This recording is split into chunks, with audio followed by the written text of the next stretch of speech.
नमस्तुभ्यम। माँ सरस्वती की असीम कृपा मैंने भरा नहीं जो भावों से, बहती जिसमें रसधार नहीं, हृदय नहीं वो पत्थर है जिसमें स्वदेश का प्यार नहीं। अपने भारत देश के प्यार के कारण भारत का जो अतुलनीय वैभव है उसकी कुछ झलकियां आपके सम्मुख अनेक किताबों के माध्यम से साझा करने की कोशिश की है। और इस कड़ी में भारत वैभव जो मैंने पुस्तक लिखी है, कई बिंदुओं पर इसमें चर्चा है। ये पुस्तक प्रभात प्रकाशन न्यू दिल्ली हार्ड कॉपी के लिए and for soft copy amazon.com पे उपलब्ध है। अगर आप भी अपने देश भारत के वैभव का आनंद लेना चाहते हैं, हमारा जो प्राचीन भारत था, आधुनिक भारत, तो मैं आपसे गुजारिश करूंगा कि आप जरूर एक बार इस पुस्तक को पढ़ें। इस पुस्तक में मैंने जो भारत के 7 वंडर्स, 7 महान आश्चर्य हैं जो दुनिया के 8 आश्चर्यों से भी अधिक आश्चर्यजनक है, उनका विशद विवरण किया है। और उस कड़ी में आज आपसे मैं सन टेम्पल ऑफ कोणार्क के सूर्य मंदिर के बारे में कुछ रूबरू होना चाहता हूं। दोस्तों, जगन्नाथपुरी का नाम तो जग जाहिर है और उसी पूरी डिस्ट्रिक्ट में कोणार्क नामक स्थान पर हमारे महान शिल्पियों ने, महान वैज्ञानिकों ने, महागणितज्ञों ने आसमान के सूरज को धरती पे उतारा हुआ है। सूर्य के बारे में कहते हैं, रथश्चैकम चक्रम भुजगयमिता सप्ततुर्गा, 7 घोड़े जिस पे जुते हुए हैं, 24 पहियों वाला जिनका रथ है, दिव्य रथ। वही दिव्य रथ धरती पे उतारा गया है और उस रथ पर 24 पहिए, 7 घोड़े और उस पे सूर्य नारायण के मंदिर का निर्माण किया गया है। प्रवेश द्वार पर सूर्य के सारथी अरुण स्तंभ। आजकल ये अरुण स्तंभ जगन्नाथपुरी के सिंह द्वार पर स्थापित किया गया है। दोस्तों, ये एक विश्व धरोहर है और जो मंदिर है 80% ध्वस्त किया जा चुका है। अब मैं इस मंदिर के बारे में जरा आपसे कुछ बातें साझा करना चाहूंगा।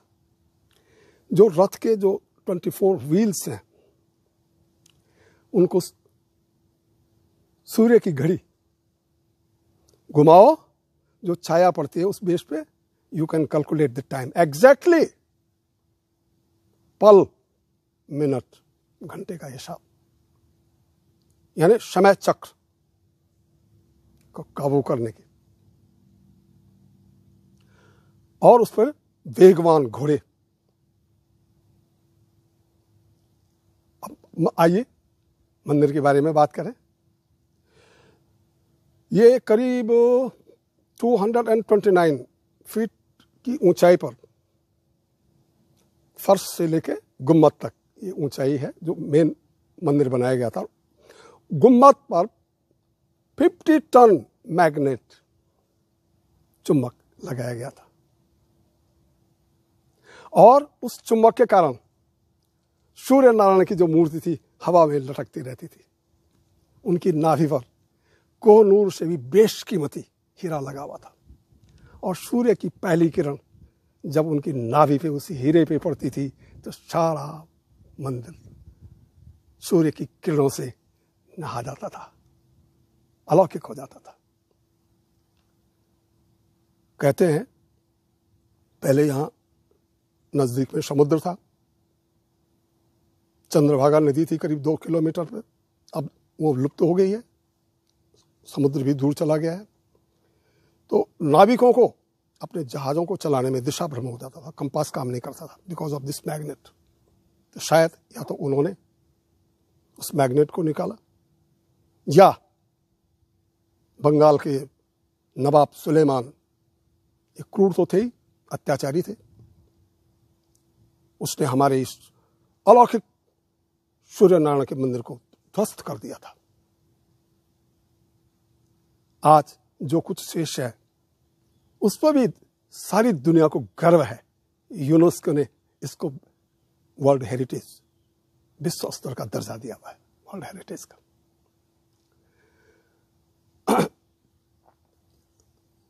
इसके तीनों दीवारों पे जो मुख्य प्रतिमा थी तो नदारत है, हीरा भी नदारत है, चुम्बक भी नदारत, लेकिन जो तीन दीवारें हैं उन पे तीन प्रतिमाएं हैं सूर्य नारायण की। और आपको सुनकर सुखद आश्चर्य होगा, सूर्योदय, दोपहर और सूर्यास्त के समय सूर्य की किरणें प्रवेश द्वार से होते हुए इन तीनों प्रतिमाओं पर पहुंचती हैं, प्रतिमाएं प्रकाशित हो जाती हैं। इसको काले पत्थरों से बनाया गया है, इसलिए कई लोग इसे ब्लैक पगोडा भी कहते हैं। ये अति प्राचीन स्मारक है। कहते हैं कि राजा नरसिंहदेव प्रथम ने 1243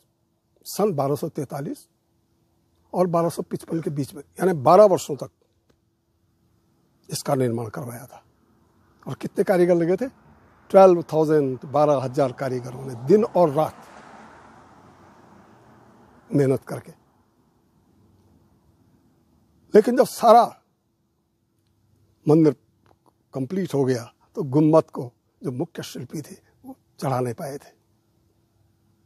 तब उनके एक नन्हे से बालक ने, 12 साल के बालक ने, उनको कुछ ऐसी युक्ति सुझाई कि वो गुम्बद ऊपर पहुंचाने में सफल हो पाए थे। धन्य हो वो बालक। आपको सुनकर के सुखद आश्चर्य होगा, ये जो हमारा स्मारक है इसके चिन्ह आपको, जो आपकी मुद्रा है, करेंसी है, उसमें दृष्टिगोचर नजर आएगा। कभी देखिए आप, प्रवेश द्वार पे एक बड़ा ही अलौकिक दृश्य है। शेर, खूंखार शेर हाथी पे ऊपर तपका हुआ है और हाथी ने नीचे जो है मानव शरीर को रौंद रहा है। यानी सिंह मीन्स मद, सत्ता, हाथी संपत्ति, लक्ष्मी का प्रतीक माना जाता है। तो अपने होश न खोइए शता के मद में, रुपये के मद में। Keep your balance, never be corrupted by power, by money. सीख है हमारे लिए।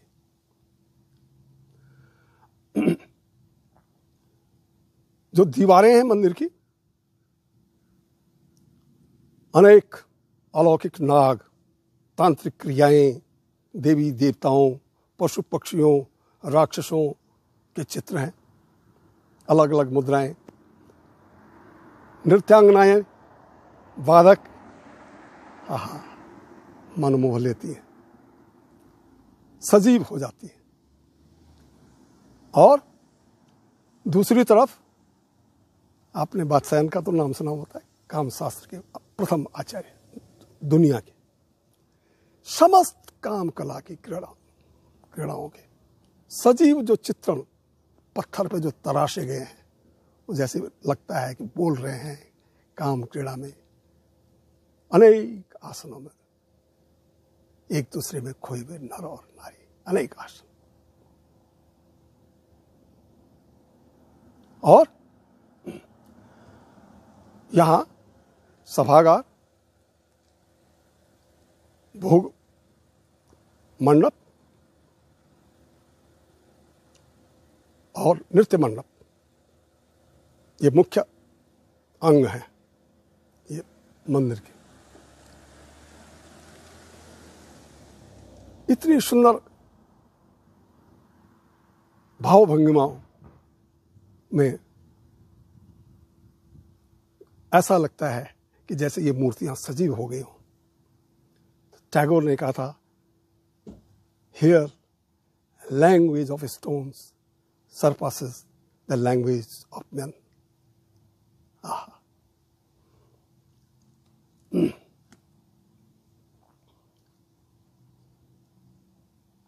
यहां हर दिसंबर माह में एक भव्य